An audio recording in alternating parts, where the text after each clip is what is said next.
and gentlemen. You know what's cool? Robots. You know what's even cooler? Knives. Throw in some thick thighs, mix them together, and what do you get? Nice. Camille, the top laner's wet dream. She has max health damage, a gap closer, auto attack resets, and true damage. What more could you ever want in a champion? She is so good at all stages of the game, she can really carry in the right hands. And did I forget to mention her passive? The shield that's 20% of her max health. The shield is adaptive based on the damage she takes. So she legit beats your ass and then gets a shield for it. How do you fight that? You don't. Camille's Q empowers her next auto attack. It deals bonus damage and gives her movement speed when she hits with it. After a couple seconds she can cast it again for free and it will deal bonus damage and get some of it converted to true damage. And as cool as it sounds building crit, it won't work, unfortunately. Do you know how to counter true damage? That's right, you don't. Camille's W shoots a cone in front of herself. If she hits somebody with the outer edge, it deals bonus damage and heals her. It also has a really thick ass slow, so if you hit somebody with it, you can chase right up to them and kick their ass. This is a really slept on ability at the early levels because it really chunks them and lets you dive in there. Camille can move while she's casting it so she can aim it better.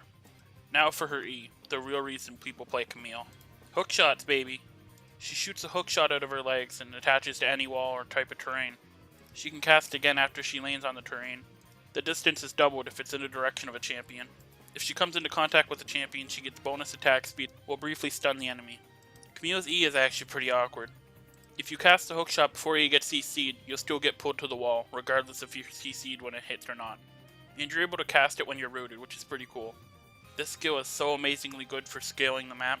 You can literally get to top lane and mid lane in 5 seconds. You can get through almost any wall. You're basically Kayn 2.0. Now Camille's ult. This ult is one of the coolest ults in the game. She jumps on a target, becoming untargetable for a second, locking the enemy in the area with you so they can't escape no matter what. Like, there's nothing that lets them come out of that. When you fight them in the targeted area, you deal bonus damage to them. And what's really cool is you can dodge anything with your untarget ability. You just have to time it properly. Ash Arrow? Yup. Urgot R? Yup. Seriously, anything you can dodge if you time it right. This adds a lot of skill to her kit as she can dodge everything. So yes, Camille is pretty decent. Now, onto the runes. Camille has a couple different options when it comes to runes. You can do the classic Grasp, which I personally really like, because it really solidifies her early game. But she has other options. She has Press the Attack, which is pretty good with all her auto attack resets. And she has Conqueror, the go-to for any brawler. The choice is really up to you and how you like to play. Conqueror obviously scales the best into late game, allowing you to fight longer and be more a part of a fight. Grasp is generally taken for the harder matchups like Renekton. Gives you a little more strength and gives you some more healing so you can stay in lane. And then you have Press the Attack. I personally find this one kinda cheese, because you literally just massacre whoever you fight with it. If they're a total dumbass like 95% of the top laners, it's easy pickings, my friend. So have you subscribed to the channel yet? I sure hope so, because this next part's pretty good. Introducing the Camille tips and tricks. The first Camille trick I want to show you is how you can Q into her R. Now it's extremely hard to get down, but you're able to R and Q right before you do. So you're dealing damage as you go invulnerable, which is pretty decent. The timing is very hard to get right, and if you do it wrong, you still auto attack immediately as soon as you land, which is still okay. But for the most damage possible, you want to try to get it right before you jump. See right here. See how I did it there? See the big old chunk of damage that went off? Right there again. Nice. What else is cool is you can cast your W as you cast your E, so you can really chase down opponents. It can be cast during or before the hook shot. Yeah, she can get through almost any wall. It just depends on how close you are to it. Like these super thick ones you can't hear, but these other small ones you can do pretty easy. It really empowers her roaming abilities so she can really help a fight. Her options really are limitless. If you're fighting a melee person, you can use the melee version of your shield to tank a tower shot or two. Since for some reason towers deal physical damage. Yeah, I don't know, Riot. A trick to hit more of Camille's E's is to be close to a wall when you cast it. This gives the enemy way less time to react to her. I highly recommend you try this when you're doing fights, as they're probably going to get hit by it. And Camille's E is kinda hard to hit sometimes, I won't lie. When you throw your E, you also have a couple seconds to auto attack before it pulls you.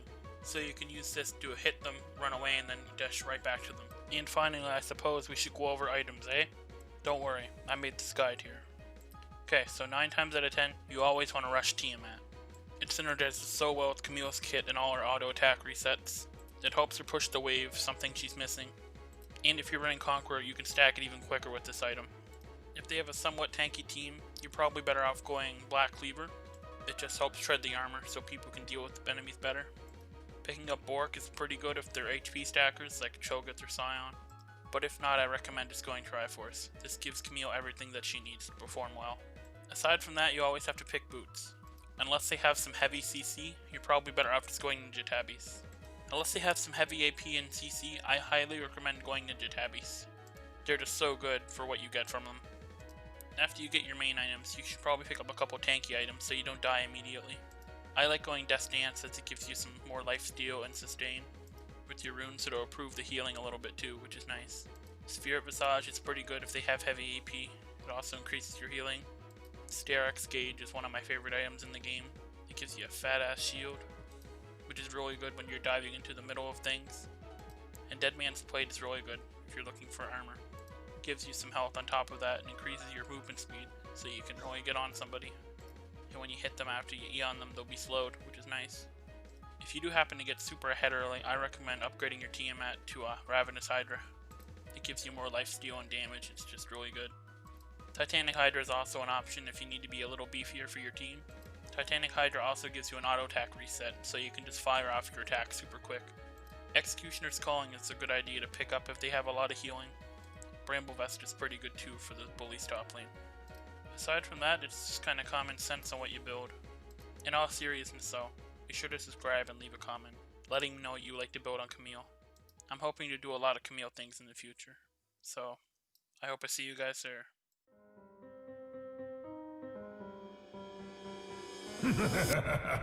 Cannons!